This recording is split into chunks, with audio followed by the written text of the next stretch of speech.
Good morning and नमस्कार दोस्तों, स्वागत है आप सभी का आपके अपने YouTube channel GK search engine पर। आज है 24 नवंबर और 24 नवंबर से रिलेटेड राजस्थान करंट अफेयर्स के जितने भी इंपॉर्टेंट क्वेश्चन हैं सभी हम इस वीडियो में डिस्कस करने वाले हैं। तो पूरा वीडियो बहुत ध्यान से देखना और वीडियो के एंड में मैं आपसे क्वेश्चन पूछूंगा जिसका आंसर आपको कमेंट बॉक्स में देना है। कल के वीडियो में मैंने आपसे क्वेश्चन पूछा था जो था हाल ही में मुख्यमंत्री अशोक गहलोत ने स्वतंत्रता सेनानी केसरी सिंह बारट के पैनोरमा के निर्माण के लिए कितने करोड़ रुपए के बजट के प्रस्ताव को स्वीकार किया है। तो इसके लिए 4 करोड़ रुपए का बजट है वो रखा गया है, यानी कि बी ऑप्शन इसका बिल्कुल सही था। जिन दोस्तों ने बी ऑप्शन कमेंट बॉक्स में सही जवाब दिया था उनको हार्दिक शुभकामनाएं। देश की स्वतंत्रता के लिए राजस्थान की क्रांति में अग्नि प्रज्वलित करने वाले वीर स्वतंत्रता सेनानी केसरी सिंह बारट के पैनोरमा का निर्माण किया जाएगा। मुख्यमंत्री अशोक गहलोत ने भीलवाड़ा के शाहपुरा में पैनोरमा के निर्माण के लिए 4 करोड़ रुपए के प्रस्ताव को स्वीकृति प्रदान की है। पैनोरमा से आमजन को वीर क्रांतिकारी केसरी सिंह बारट के कृतित्व एवं व्यक्तित्व की जानकारी मिल सकेगी। युवा पीढ़ी अपने अधिकारों के प्रति शिक्षित और जागरूक होगी। साथ ही साथ राजस्थानी भाषा में लिखे गए जो 13 सोरठे चेतावनीनाथ चुंगटिया, आपने जरूर इनका बारे में नाम सुना होगा। जो ये कृति है वो केसरी सिंह बारट की ही कृति थी। चलिए स्टार्ट करते हैं आज के करंट अफेयर्स। पहला क्वेश्चन है, हाल ही में राजस्थान में पहली बार होने वाली तीसरी national wheel chair cricket championship का आयोजन कहाँ किया जाएगा। तो राजस्थान में पहली बार, ध्यान रखना, तीसरी national wheel chair cricket championship जिसका आयोजन उदयपुर में किया जाएगा, यानी कि सी ऑप्शन इसका बिल्कुल सही है। आइए जानते हैं इंपॉर्टेंट फैक्ट्स। तो राजस्थान में पहली बार तीसरी national wheel chair cricket championship का आयोजन अब किया जा रहा है। Narayan Seva Sansthan, differently abled cricket council of India और wheel chair cricket India association के संयुक्त तत्वावधान में राजस्थान रॉयल्स के सहयोग से उदयपुर में 27 नवंबर से लेकर 3 दिसंबर तक इस प्रतियोगिता का आयोजन किया जा रहा है। सूरजपोल रोड स्थित उदयपुर में आरसीए ग्राउंड में इसके लिए नया पिच है वो तैयार किया गया है, जिस ग्राउंड पर चैंपियनशिप का उद्घाटन और समापन का जो फाइनल मैच है, टोटल 11 मैच है वो इसमें खेले जाएंगे। तो ये तीसरी national wheel chair cricket championship जिसका आयोजन राजस्थान में पहली बार इसमें उदयपुर में इसका आयोजन किया जाएगा। नेक्स्ट है, हाल ही में राजस्थान में कार्यरत किस कंपनी को विश्व स्तरीय S&P global corporate sustainability assessment की सूची में तीसरा स्थान मिला है। तो राजस्थान में कार्यरत हिंदुस्तान जिंक को इसमें तीसरा स्थान मिला है, यानी कि बी ऑप्शन इसका बिल्कुल सही है। आइए जानते हैं इंपॉर्टेंट फैक्ट्स। तो राजस्थान में खनन क्षेत्र में कार्य कर रही भारत की एकमात्र और विश्व की अग्रणी जस्ता सीसा चांदी उत्पादक कंपनी हिंदुस्तान जिंक, जिसे धातु और खनन क्षेत्र में सस्टेनेबिलिटी के लिए विश्व स्तरीय S&P global corporate sustainability assessment की सूची में तीसरा स्थान दिया गया है। कंपनी लगातार 4 वर्षों से एशिया पैसिफिक में पर्यावरण और धातु और खनन क्षेत्र में प्रथम स्थान पर रही है। यह रैंकिंग सस्टेनेबिलिटी और जिम्मेदार खनन के माध्यम से मूल्य आधारित और जीवन में सुधार हेतु हिंदुस्तान जिंक की निरंतर प्रगति का प्रमाण है।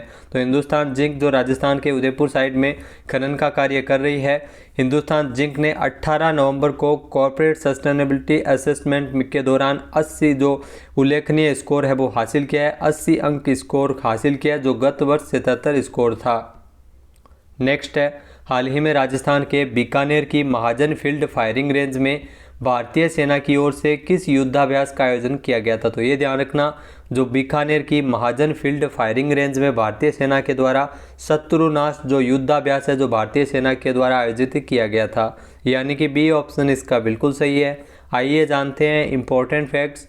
तो एशिया की सबसे बड़ी फायरिंग फील्ड रेंज बीकानेर की महाजन फील्ड फायरिंग रेंज में भारतीय सेना के द्वारा शत्रुनाश युद्धाभ्यास, जी हाँ युद्धाभ्यास का नाम था शत्रुनाश युद्धाभ्यास का आयोजन किया गया था। इस युद्धाभ्यास के दौरान थल सेना और वायुसेना ने आपसी सामंजस्य बनाते हुए दुश्मन के ठिकानों को निस्तार नाबूद करते हुए ये युद्धाभ्यास किया था।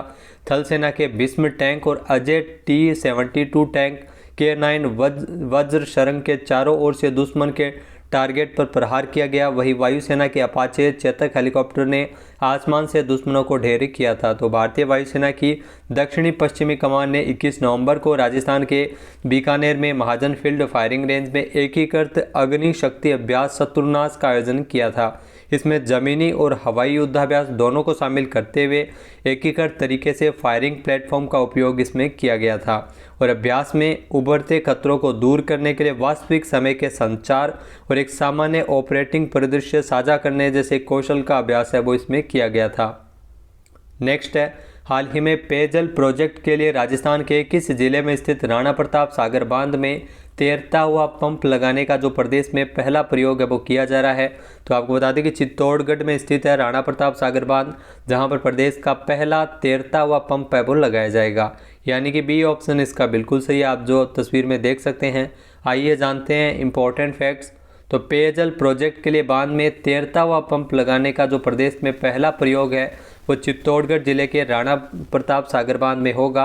पीएचडी ने हाल ही में जो जल जीवन मिशन के तहत इसकी तैयारी है वो शुरू कर दी है। प्रयोग अगर सफल रहा तो अन्य बांधों में भी इस तरह के प्रोजेक्ट है वो बनेंगे। इसके दो फायदे होंगे, पहला सिविल कंस्ट्रक्शन पर खर्च होने वाले 80 लाख रुपए बचेंगे और दूसरा कम समय में पानी लिफ्ट कर पाइपलाइन से 68 गांवों तक पहुंचाया जाएगा। तो आमतौर पर किसी भी बांध में पानी निकालने के लिए पंप लगाने पर 1 से 1.5 करोड़ रुपए खर्च करने पड़ते हैं।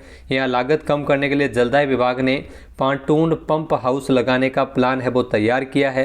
जल जीवन मिशन के तहत इस योजना से भैंसरोडगढ़ जो क्षेत्र के 68 गाँव के लोगों को पानी की समस्या से समाधान मिलेगा और लंबे समय से पेयजल की समस्या से जूझते आ रहे हैं। और 1.25 करोड़ से 3.55 MLD क्षमता का ये फिल्टर प्लांट बनेगा जो 2024 तक प्रोजेक्ट है वो इसके कार्य पूरे किए जाएंगे।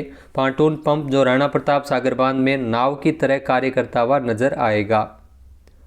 नेक्स्ट है, हाल ही में रसायन विज्ञान के उभरते नवीन आयामों पर 2 दिवसीय अंतर्राष्ट्रीय कॉन्फ्रेंस का आयोजन कहाँ किया गया था।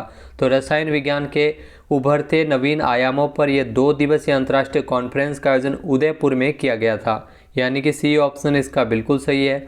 आइए जानते हैं इंपॉर्टेंट फैक्ट्स।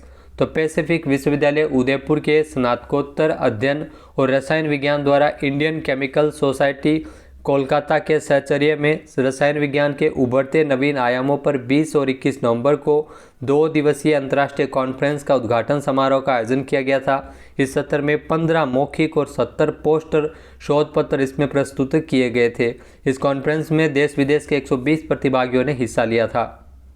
नेक्स्ट है, हाल ही में किस राज्य सरकार द्वारा Rajiv Gandhi advance technology centre arcade का उद्घाटन किया गया था। तो राजस्थान सरकार द्वारा आरकेड का उद्घाटन किया गया था, यानी कि ए ऑप्शन इसका बिल्कुल सही है। आइए जानते हैं इंपॉर्टेंट फैक्ट्स। तो तकनीकी स्नातकों को अधिक रोजगारपरक बनाने के उद्देश्य से राजस्थान सरकार द्वारा Rajiv Gandhi advance technology centre यानी आरकेड का उद्घाटन किया था। सीएम अशोक गहलोत द्वारा इसका उद्घाटन किया गया था। जयपुर में Rajiv Gandhi advance technology centre Jaipur में स्थापित किया गया है।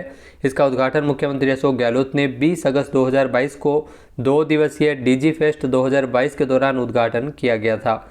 आरकेड जो स्नातकों के लिए 1 सप्ताह से 6 महीने तक की अवधि के इसमें कोर्स होंगे। उन्नत और उभरती सूचना प्रौद्योगिकी पर आधारित प्रशिक्षण कार्यक्रम आयोजित किए जाएंगे। अगला क्वेश्चन है, राजस्थान में किस जिले के मेडिकल कॉलेज का नाम पूर्व मुख्यमंत्री जगन्नाथ पहाड़िया के नाम पर करने के प्रस्ताव को पारित किया गया था। तो आपको बता दें कि राजस्थान के भरतपुर का मेडिकल कॉलेज जिसका नाम पूर्व मुख्यमंत्री जगन्नाथ पहाड़िया के नाम पर किया जाएगा, यानी कि सी ऑप्शन इसका बिल्कुल सही है। आइए जानते हैं इंपॉर्टेंट फैक्ट्स। तो राजस्थान के मुख्यमंत्री अशोक गहलोत की अध्यक्षता में 11 जून को हुई बैठक में निर्णय लिया गया था, जिसमें भरतपुर मेडिकल कॉलेज का नाम पूर्व मुख्यमंत्री राजस्थान के जगन्नाथ पहाड़िया के नाम पर करने के प्रस्ताव को भी पारित किया गया था। जगन्नाथ पहाड़िया जो राजस्थान के पहले दलित मुख्यमंत्री थे। 15 जनवरी 1932 को जन्मे जगन्नाथ पहाड़िया 6 जून 1980 से लेकर जुलाई 1981 तक 11 महीने राजस्थान के सीएम रहे थे। नेक्स्ट अगला क्वेश्चन है, राजस्थानी भाषा का साहित्य अकादमी युवा पुरस्कार 2022 किसे दिया गया है। तो ये पुरस्कार आशीष पुरोहित को मिला है, यानी कि ए ऑप्शन इसका बिल्कुल सही है। आइए जानते हैं इंपॉर्टेंट फैक्ट्स। तो राजस्थानी भाषा का जो साहित्य अकादमी का युवा पुरस्कार है वो हनुमानगढ़ में नौहर के आशीष पुरोहित को दिया गया है। आशीष को उनकी काव्य कृति ऐनान के लिए पुरस्कार मिला है। तो ये क्वेश्चन पीछे एग्जाम में पूछा भी गया था। आशीष पुरोहित जो कविता कोश के ऐनान के जरिए जो राजस्थान विभाग के सह संपादक भी है।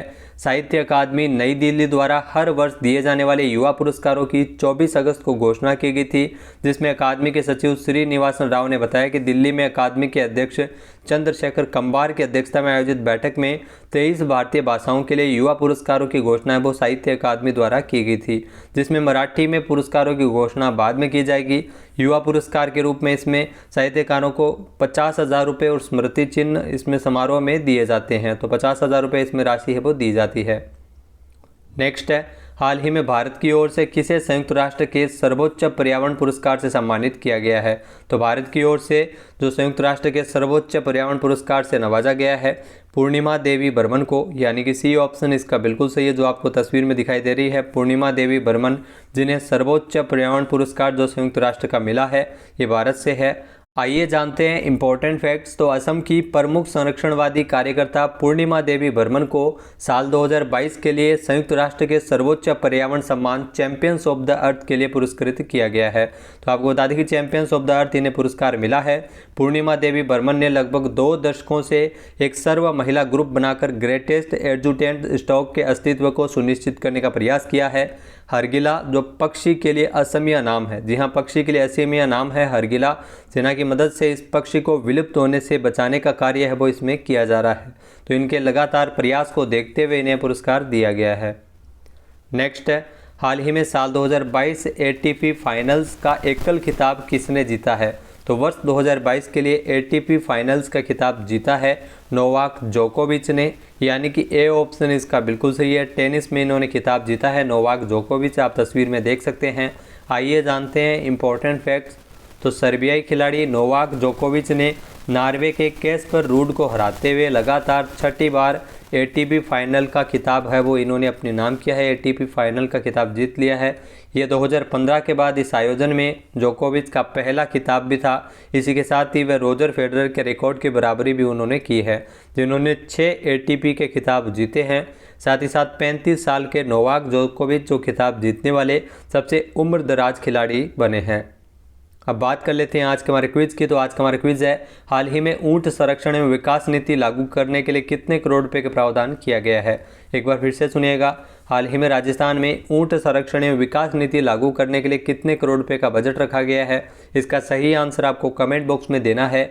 और अगर ये वीडियो आपको पसंद आए तो इसे लाइक और शेयर करना बिल्कुल न भूलिएगा। चैनल पर नए हैं, सब्सक्राइब नहीं किया है तो अभी सब्सक्राइब बटन पर क्लिक करें। इस वीडियो की जो PDF फाइल है वो आप वीडियो के डिस्क्रिप्शन बॉक्स से डाउनलोड कर सकते हैं और इस क्वेश्चन का आंसर आप वोट करके भी कर सकते हैं। वीडियो देखने के लिए धन्यवाद। जल्द ही दोस्तों आपको उदयपुर जिला दर्शन के बारे में वीडियो देखने को मिल जाएगा। जय हिंद, जय भारत, जय राजस्थान।